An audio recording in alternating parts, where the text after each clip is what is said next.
Hello and welcome back to the Live Series podcast brought to you by Amicus. This is the podcast that gives you insight into the life and role of tech leaders from all over the world. Today, I'm joined by VP of Engineering over at Global Sign, Andrew Jackson. Buzzing to have you on, Andrew. Thanks very much for your time. How are you doing?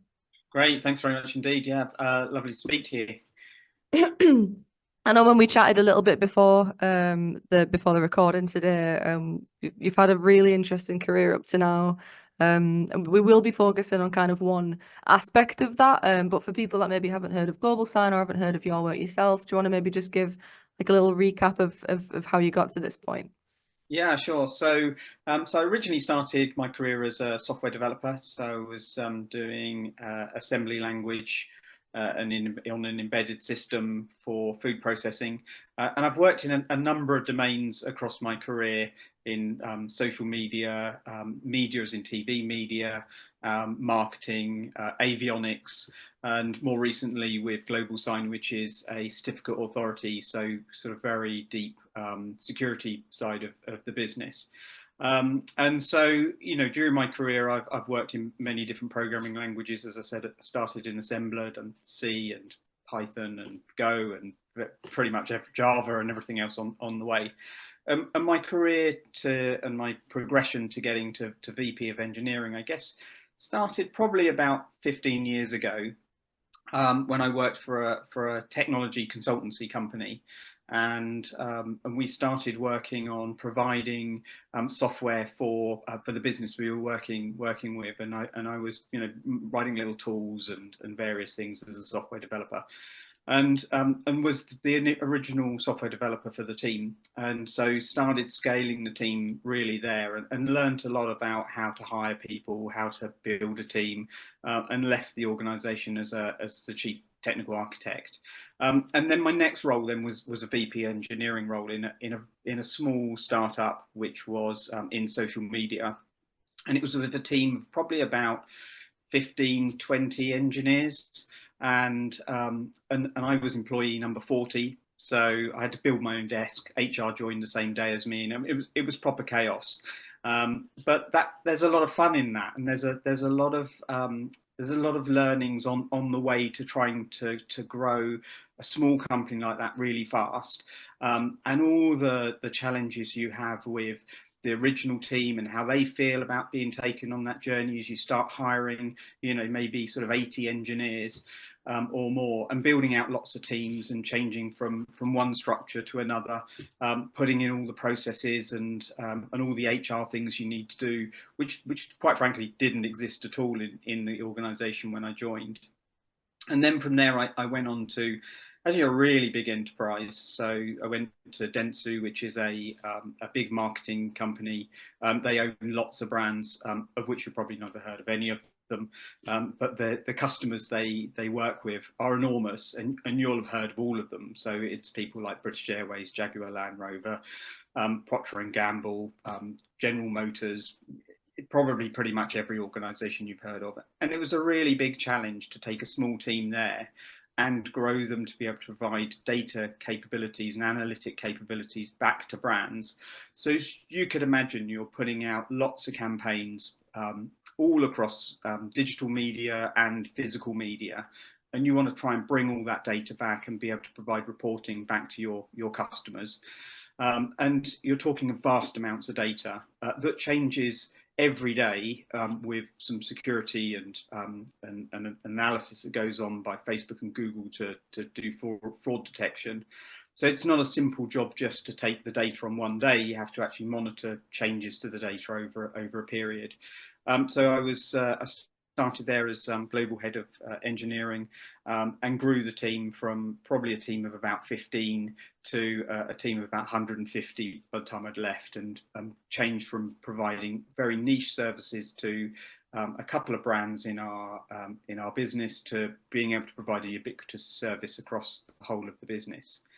Um, and then I moved on to Global Sign, where I am now, and that was interesting because we had quite a small core team of engineers that were permanent, probably about 10 engineers, And the rest of the team was made up of contractors. So we had quite a large contractor base of about 15 engineers who had built an initial MVP, and then we needed to turn that into a real product and convert the team to be a permanent team.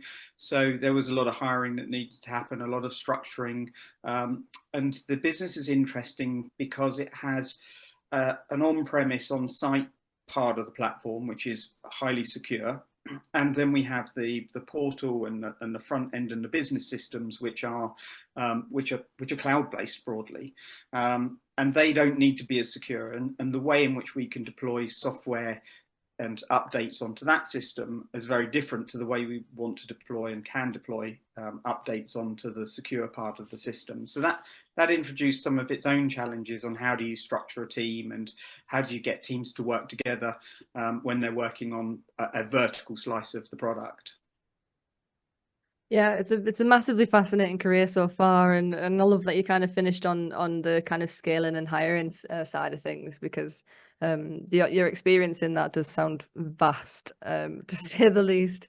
I think I've always wondered, kind of, you mentioned there, obviously the hiring and scaling that you've done at Global Sign, but even in the role before that, going from, was it 15 to 150, roughly, that's quite an extortionate amount of growth, even if it was that over a short amount of time or a long amount of time, or was that? Yeah, over the period of about a year. So that's maybe 18 months, but it's you're talking of a lot of hiring, and a lot of time going into building the team, onboarding people, whilst you're trying to deliver features at the same time. Yeah, that's an incredible amount of hiring, to say the least. That might be a very modest way of saying it. And I imagine that took up loads of your time as well. But I always wondered how, kind of, if you've got, say 135 new hires in the space of 18 months, that original kind of 15-ish people, how do you, as a manager, how are you able to keep their mentality intact? How do you ensure that they're okay, essentially, for lack of a better sense? And Yeah, I mean, it's a real problem, because if you're a founding engineer in a small team, you are effectively the original product team. You understand everything about the code, you understand everything about the product, and you're small enough where you don't really need a lot of overhead in terms of process. When there's a new idea, you just talk with the other guys and you decide, what you want to do. And so everything's really nice and easy. And as soon as you start scaling, there's a sense of loss and a sense of loss of control for the people that are original. And there's decisions being made, I guess, what they feel is against their platform. And so that kind of sense of losing something in control of their platform and their baby is real. And they go through a bit of a grieving process for the processes and the ways they used to do things before and the way things are done now. And everything just seems really complicated. And these guys feel very sensitive to the changes that are happening to them. And so taking them on that journey is really important. And so what I've done in the past is to make sure that they're part of the decisions around how we're going to scale, what kind of processes we need to put in place, and they're part of the design and the architecture of how we move forward. So they're not disconnected from this freight train that's driving everything forward and then being left behind, because they're really core. They carry a huge amount of knowledge and information about the system and our customers and the way we used to work and the way we want to work in the future. And so there are some people that are going to really find that difficult. And so you need a high degree of empathy to work with those people and make sure that they don't feel like they've been cut out of the loop. yeah, it's one thing about kind of communication, isn't it, with a billion different processes. But when you do have a really valuable, like you said, core of people, it's keeping them feeling valued and keeping them feeling like they're in the loop and not just getting lost in the ether of all these hundreds of new people, is a big responsibility, and it can seem like an impossible feat if there's not that kind of consideration towards those people from above. So it's a really interesting point you make as well about them going through a grieving process. I think that's a really cool way of putting it, because that kind of, not without labeling it, but it does give a really structured kind of response that you can then kind of apply your own kind of response to as a manager towards that. I think that's really important. Speaking of communication, we talk again vast numbers from small numbers in a short period of time. All these new processes are coming in. The core team that were originally there are trying to get instilled into these new systems and things. But how on earth do you actually keep communication held together? How do you encourage it? How do you make sure it's efficient whilst you're in that scaling kind of process?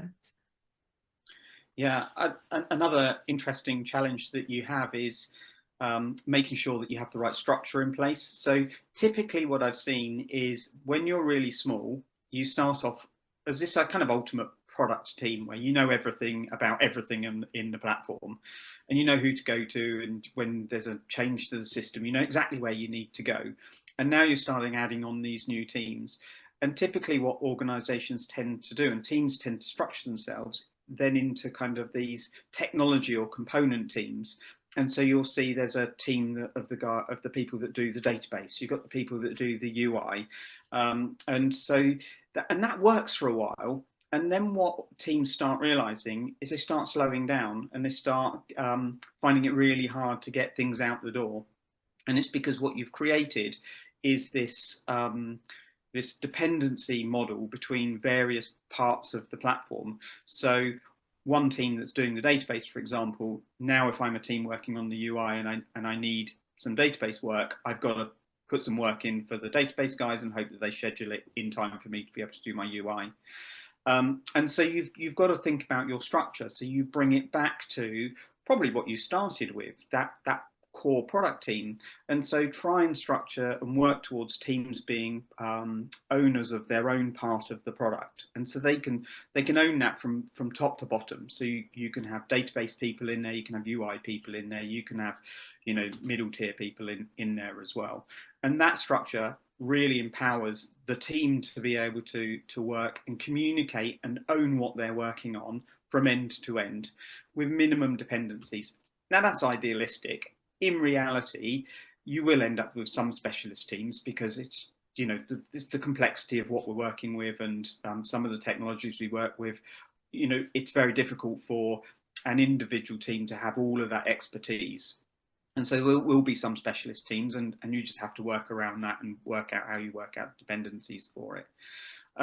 But as soon as you bring that structure in and you start bringing the team closer together and owning it, that solves a lot of communication problems for you. Because if you haven't got to go and depend on other teams and have this cross-department discussion going on the whole time, it makes for a much more efficient way of delivery. There are times when you also need to do some of that cross-team communication.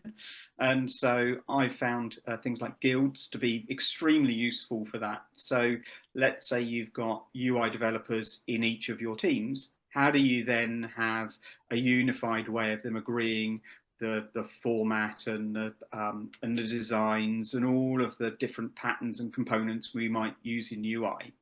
And so you form a guild where all those guys then work together, and that's a place where they can meet as frequently or as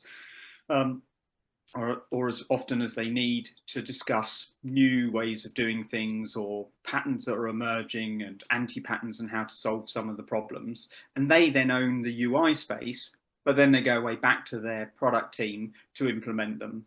And that's a really good mechanism for getting technology-focused groups together that are not within a whole team of themselves. I also found that implementing some kind of innovation time. So Google, for example, made famous this idea of 10% time. What I've found in my career is when you gift engineers 10% of their time, it's really hard for them to find where they're going to fit that 10% in, because the focus is always on delivering features and capabilities to the business.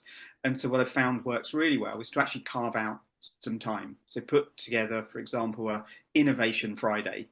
And so every Friday afternoon, the teams or individuals can work on things that they're trying to learn, or they can have an idea and work with other people, and then they present that back as the innovation and thoughts that they have on the product and in the code base.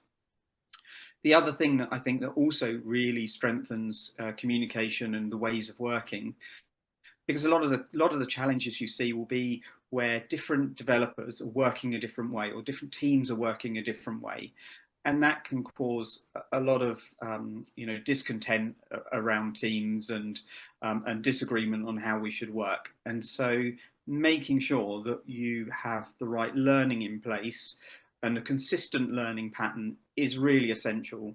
So something I've done with all my teams is to put in place an hour a week where everybody comes together, and then we do some education. And so whether that's clean code, or whether it's testing strategies, or whether it's how are we going to solve some problems we've got in our platform, it's a space where everyone comes together and has a common way of learning, and a common place to start implementing new ways of doing things. Excuse me. I know the really interesting thing that stood out to me there is the kind of innovation Friday afternoons. I think that's a really good incentive to kind of keep people free flowing, and it's not then just a case of, oh, you can just do what you want because it's a Friday afternoon. You can, you've got to present it back and everything, and you need to actually kind of prove that you have actually put the effort and the time into being innovative. But that will also have such a beneficial mindset when it comes to the team, that'll really add to kind of the collaboration. No, like does that help with collaboration and communication in itself? Do they work together on that, or? Yeah, hugely. I think it's a mistake to think of engineers as task workers. We pay engineers to not to do what we tell them to do. We tell them to tell us what's possible for us to work on, and this is a really important part of them, bringing them into the whole product and how the business and our customers work, because they'll come up with brilliant ideas. And if you've got a product team with product owner in there, and DevOps engineer and quality engineers, then you've got this group of people who can bring those ideas to life. And engineers come up with some fantastic ideas. I mean, they're the guys that work in the code every single day. They know what it can do and what it can't do. And they also have really good ideas around what our customers might want, and how they could simplify or improve the way the product works today. And so it gives them a really good space for bringing that to the fore. It's also a really good incubation space, because you can take some of those ideas and you then might take them forward to either put into the product, or as a next stage to create a hackathon. And I found this to be really useful as well, where there's been a seed of an idea that's come up in innovation time, and then the engineers then proposed it as a hackathon project, and then got the business involved in it as well. So a good example was where we were looking for some automation. So one of the things we have to do in GlobalSign is we have to vet all of our customers, and it's a highly regulated space, and so we have to make sure people who are buying certificates to secure their communications on the internet are actually who they say they are. And that's a very manual task today. And so a lot of organizations that are in this space have to go off to different agencies and check various documents, etc. And there was an idea that came from the business around, well, we'd like to automate that, and we'd like to work with some APIs and some providers to see if we can automate some of the simpler pieces of vetting information we get. And that makes a really perfect hackathon project, where you bring the business together and technology and the engineers to work on the project and that idea over a day, and see what we can come up with. That then turns into a product feature, which we've done a lot of work around narrowing down a lot of the uncertainties around how we're going to do it, how hard it's going to be, how difficult it's going to be, and what challenges there are in integrating it into our current systems, which is where it's really hard sometimes for teams to estimate when they're asked by the business, could we bring this feature in? And they're sitting there going, well, there's lots of unknowns. I don't know what the API looks like. I don't know actually what your flow looks like. How is the customer going to work with it? How are we going to monetize it? All those questions, come up when we start looking at the feature and breaking it down. The hackathon and the innovation time are just excellent for breaking those things down really early. So as soon as you come into sprint planning, the team have a really good idea of how they're actually going to solve the problem.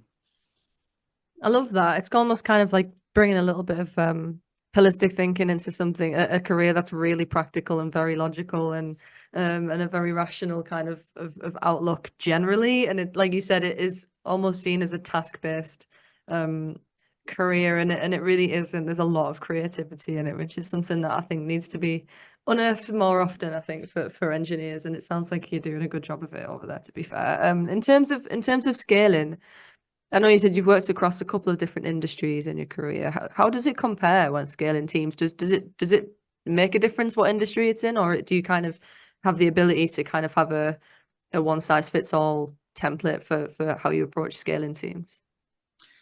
I think that's a really interesting question, because I think over my career, where I've worked with real startups to huge enterprises, there's some interesting differences in the way companies work. So if you're in a large enterprise, there are challenges around how you do cross-departmental communication. There are challenges with how you might do your budgeting, how you work with finance, for example, to do asset tracking and time management, etc., which are not normal barriers you would get at a smaller startup, where you're less worried about those kind of things. And it's those things do influence how you work and potentially how you scale. But in terms of the challenges inside the team, and certainly inside engineering, it's broadly the same problem. And it's broadly a people problem and a process problem and an efficiency problem. So if you're going to scale fast and you've got a small team of engineers, how do you do it without draining all the engineers, where they're all either having to work recruiting all the time rather than actually, working on the code, and when they're onboarding, are they spending all their time onboarding rather than working on the code? How do you solve those problems? Because they're real challenges, and they're real challenges regardless of whether you're in a big company or a little company. The team still has to grow, and it still has a material impact. So again, that kind of life cycle I talked about earlier, where you start with a very small product team, really, who really know everything, that then go to technology teams, that you want to move back to product teams. That's the same problem. I've seen the same problem in Dentsu when we were a really big team, and I saw the same problem when I was working with DataSift when we had a really small team. So yeah, so that's the same. Yeah, it is interesting. I think especially, I know when we spoke a little bit before, obviously I'm in marketing, and I know an engineer's experience of marketing. It was funny to me when you kind of mentioned some of the chaos that comes with working at an agency, and even to me a lot of it was relevant, and it's really interesting to me to kind of see some comparisons between industries like that, especially from an engineering perspective, which is one that I have no experience in. But it's really interesting to hear about. When it comes to, so we've kind of covered not the basics, but the kind of view of how to approach scaling teams, and a little bit about what happens to the core teams that were originally there. How do you, once you've got this huge team, or whatever number of members of this team that you now have after scaling, how do you approach either creating or maintaining? How do you approach culture? What do you do? Yeah, and culture is the number one thing for me. Is building an open and trustworthy, safe culture is absolutely paramount. And you start with hiring. So you start by making sure you hire the right people. And I mean, I've seen all the different ways of trying to hire people. From, I think in the early days, we would do maybe 4 rounds of interviews, where we would do a telephone interview. We'd send out a test for people to work on, and then they bring that back from, as a bit of homework, and they bring it back, and then our first interview would be going through their coding challenge, and then we'd have another interview, and then another interview. And actually, what I've learned is doing hiring, is very expensive and very time consuming, but actually what you really want to focus on, are you getting the right people? Do they fit your team, and do they fit your values, and do they fit your culture? Because we can teach people skills if they've got the right mindset, but if they don't come with the right mindset, that's a really hard thing to deal with. And so the interview process I now advocate is a much slimmer interview process than what we've had in the early days. And essentially it comprises of having a single telephone interview for maybe half an hour with potential candidates to see if they, you know, they sound the right, like they're the right sort of cultural fit, that they've got the right things in their career that we're looking for, and, you know, how they think about solving problems. And then I do a panel interview. It's normally a 2-hour interview with various people from the team. So product owners, architects, engineers join the call. They only join for half an hour at a time, so they drop in and out of the session. So rather than sort of having like 5 people trying to interview one person, which can be quite intimidating, it's a small number of, you know, a couple of people interviewing over the period of the 2 hours. And we don't send a challenge out to engineers to work on and send us to us before the interview. We do it live in the first half an hour. We set a really simple coding challenge. It's not difficult. It's not like trying to work out, you know, the most effective way of getting the results for the Fibonacci scale or something like that. We're not interested in that. What we're interested in is, how do you solve the problem, and what do you do when you're not sure how to what, you know, what the right part of the language I should use to solve this problem is, and how do you go find the result, and how do you then ask the people that are on the call, you know, how I should solve it as well, because that tells you an enormous amount about how that person works and how they're going to work in the team. And it's been very revealing of how people you know, are challenged and how they work under stress, particularly when you've got people watching you do some code and you can't remember what statement to use and you're off on Google to go and find it. And that's perfectly okay for us. We're like, use whatever tools you need to be able to solve the problem, because that's real life. And then we delve into cultural fit. We look at the processes they're familiar with, and how they've been working in teams, and what happens when things go wrong, because that again tells us, you know, how do they solve problems, what do they do when something happens, because everything we do is a learning exercise. You know, every piece of code we write is a new piece of code. Nobody's written it before, and so we might make mistakes, or we might not do it in the most optimal way, and that's okay, because we should feel safe that we can go and say, I've written this piece of code, do you think it's okay? Is there another way of solving it, from people perhaps who are more experienced or have you know, done that kind of thing before? And so that getting the right people in allows you to then create that safe environment to get all the trust layers in at the bottom layer and have that openness, and everything else pretty much falls into place from there. Because as soon as you have a safe environment, people feel like they can try stuff, they can make suggestions, they know that it won't necessarily work, but we can tweak it, or we'll stop doing it if it doesn't work. And there's no sense of failure. Yeah, I love that, and especially it's difficult to ask that question without having the age-old tech test or no tech test kind of debate coming into play. I think I think it's a great system that you've got there, to be honest, and I think if you're going to do a tech test, do it live for half an hour, because you don't know what people are doing at home, or whether they've even just got somebody else to do it for them, and like what you said, it's more about the process as opposed to the result, and what they're actually doing, and then to follow on with the culture fit, I think is a pretty spot on process to have. And because I know obviously at Amicus we hear of all kinds of different hiring processes, and there's some I don't envy some candidates, I'll put it that way, when they've got kind of one process has a 3-hour tech test that they need to do at home, and they're in 2 other processes that want the same thing and they all need doing in 72 hours or something like that. And so actually going in and meeting the team and being in front of people to kind of have that kind of, not test, but it's a challenge to kind of, you know, see how you work. And I think that's a great idea. And I love the idea on culture as well, like you said, a non-intimidating panel, people dropping in and dropping out. You kind of, it's almost like a meet and greet, and it probably does take the pressure off a little bit of the interview process, and that probably steads really well towards the company setting its own impression as opposed to the candidate as well.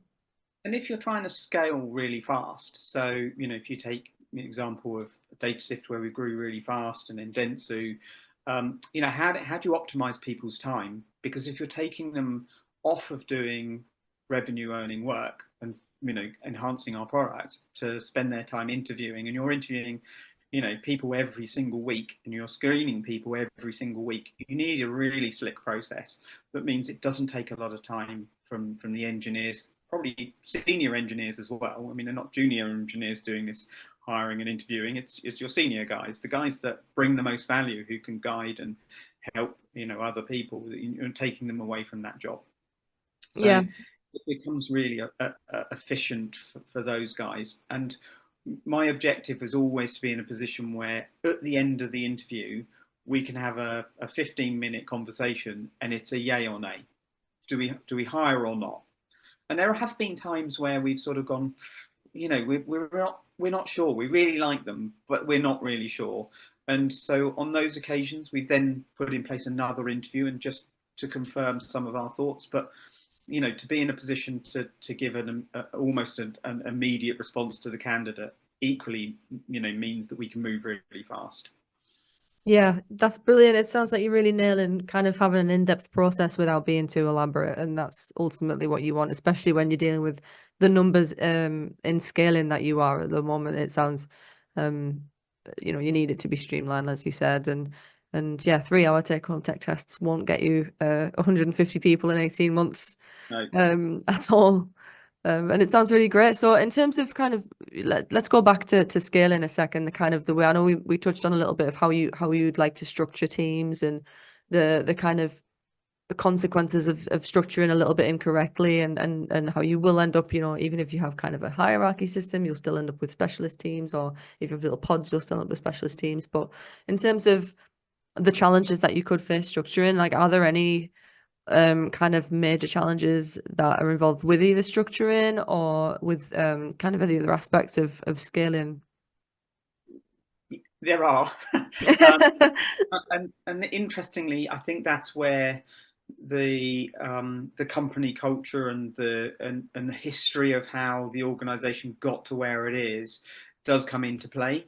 So if you've got a really strong set of teams that are technology based and technology aligned, to change those teams into product teams is not without its challenges.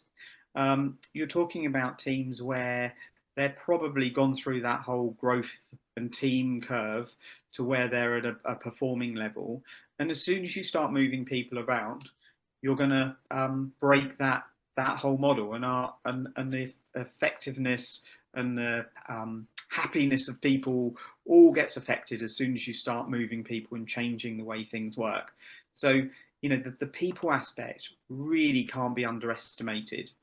People get really upset when you change stuff and you move them around, and so getting so I think of having your teams in terms of structure right first, and then taking them on the journey to being product teams. So if you have functional teams that are the technology based, that's fine, but let's get in place those teams so they've got all the right roles in them. So let's have a tech lead in there, let's have a product manager in there, let's put DevOps in there, let's make sure quality engineers in there. So you start putting them in a position where they can own their own space, and then you can then look at, well, can I now start moving engineers around and strengthening teams by bringing in additional skills into that team? So now, instead of just being focused on maybe one area of technology, like say the database, they now have engineers who can do the UI bit or build a service that sits in front of the database. So you start building out the capability of the team sort of almost from inside, rather than throwing it all up in the air and then sort of playing mix and match afterwards, because that's just going to end up with a bit of disaster, really, and lots of very unhappy people. Yeah, no, I totally see what you're saying, and it does get a little bit chaotic when people are moved around. And you're right, you do have to have that consideration always as a leader as well towards your team, and even if it is the best decision for the business or for the structure or even for the culture, people aren't always going to like the change, and people don't really like change. And is that kind of an aspect that you found to be quite integral when you're making your decisions when it comes to maybe a reshuffle or when it comes to hiring even? Like, do you kind of consider, well, especially hiring, I suppose, if you're bringing somebody new in, I know you ask people's opinions who have interviewed them, but do you consider the wider team when you're bringing someone new in or when you're reshuffling? Do you think, oh, well, this group might change mindset altogether, or this group might need to change some of their workload, or is it something a little bit more specific, like this individual might clash with this individual? Yeah, I think all of those things, and I would say it's probably the harder aspects of this role. Um, I think when I originally started doing this role, I thought it was about putting in place the right processes and the right procedures, and then having the right reporting, and kind of all that managing stuff that you hear about, and effectively being, I suppose, a bit of an Uber program manager. But the job isn't about that. 90% of my job is about people, and it's about getting people to behave the way you want them to behave, to care about what they're doing, to have ownership for what they want to do, to work nicely with other people, and and to enjoy what they're doing, and feel passionate about it. And if you get all those things right, then you end up with really fantastic teams. And every decision you make, certainly in my case, I think about, what does that mean to that team? What does it mean to that individual? And always try and steer it where you're growing individuals and it's part of their career progression. Now, sometimes that can be really tough, and it can be really hard for individuals to see their own challenges, and to see why you might want to restructure something. And sometimes you have to be a little bit autocratic and hard-nosed and say, look, this is in the best interest of the business, we're going to do it. And you break a few eggs when you do it. But I would say always do it knowing that that's going to be an outcome that you're going to have to deal with. And if you don't deal with it immediately, it's going to fester, and it's going to become a really big problem later. So always nip those things in the bud. Always try and do the stakeholder management and the people management piece. Sometimes people aren't always on board with it, despite all the good reasons. And sometimes you just have to go ahead with it, and you've got to pick up the pieces afterwards, but always pick up the pieces. Yeah, that's solid advice, and I think that it's a something that comes up very frequently in this podcast, especially um, when you're kind of in any leadership position, managing stakeholder and your team's expectations and happiness, and it's an understatement of the year to say it's a massive responsibility, but it's an extremely difficult job. And you've been very eloquent in kind of explaining how your approach to it, and it does sound like you're absolutely nailing it. In terms of, I always kind of round off an episode with this kind of last question. You've started obviously giving some brilliant points of advice and things during this episode, but just to kind of round things off, how, what kind of advice would you have for someone who is either looking to be in your kind of position at the moment with your specific job title, or for somebody who is maybe approaching a big scale up, or for someone who's currently having a bit of a disaster scale up, or what kind of advice would you have for approaching those things? Yeah, I mean, I would say that engineering is just one part of the machine, and we're one cog in how the whole business operates. And so probably a lot of the challenges you'll encounter won't necessarily be in engineering. There are lots of patterns on how to do things well in engineering. And there are some good ways of thinking about how you structure teams and how you manage people and all that kind of stuff. But a lot of the challenges I see, and the harder challenges, don't exist in engineering. They exist outside engineering. And a lot of my role is actually working with outside of engineering to try and integrate us and work better together. So I'm a big advocate of this concept of product engineering. So product isn't a standalone entity, and engineering isn't a standalone entity. We work together in harmony. And so product engineering is what we do. And so if you get a really good product team who really understand how to do software product engineering, and they're part of our teams, then that'll ease a whole bunch of problems for you. And I see a lot of challenges where product are probably more like project managers rather than product managers, and that can cause a lot of problems for engineering. And so really focus on how you can, you know, ease those transitions and the communications between those different departments. Another a key piece of advice is, if you don't have automated integration and deployments, the CI/CD systems, really think about investing in that. That's a massive unblocker for doing agile well, for allowing your teams to be able to get stuff out the door really quickly, for it to be tested, for the business to see it really quickly, and it enables automation testing. And so once you've got that in place, it's a massive unblocker for you, and it will mean you can go really fast. And so that once that's sort of there, it takes care of a whole bunch of issues which you will have to fight if you don't have them, if you don't have it there in place for you. And everything then becomes manual, and it all starts pushing back upstream. So the business then get frustrated. They have to wait for things. There has to go through a product funnel that then becomes all a little bit transactional into engineering. So getting good product and good CI/CD is going to really help you a lot. And then you can solve your people problems, you know, internally. Yeah, give yourself that space to manage everything else that comes with being a tech leader, right? Yeah. Perfect. Honestly, Andrew, it's absolutely. I kind of wish I'd lined up some more questions for you, to be honest, because it's I really could talk about this kind of thing for much longer. And you, like I said before, you're very eloquent with it as well, and really you've made some brilliant points. And so but I will wrap it up there. I think we'll probably definitely have you on down the line at some point in 6 months' time and see how you're getting on, and have a little revisit of Global Sign or whatever you're up to, and we'll see how the team's getting on. You might have doubled or tripled in size by then and had another very intense scaling period. Who knows? But yeah, so if you're watching on YouTube, you can hover over the logo in the corner and hit subscribe. Follow us on social media at Amicus Recruitment or at Amicus Jobs, and then go to our website at amicusjobs.com to find all of our latest roles. Andrew, thank you so much again. Great. It's been an absolute pleasure. Thank you very much.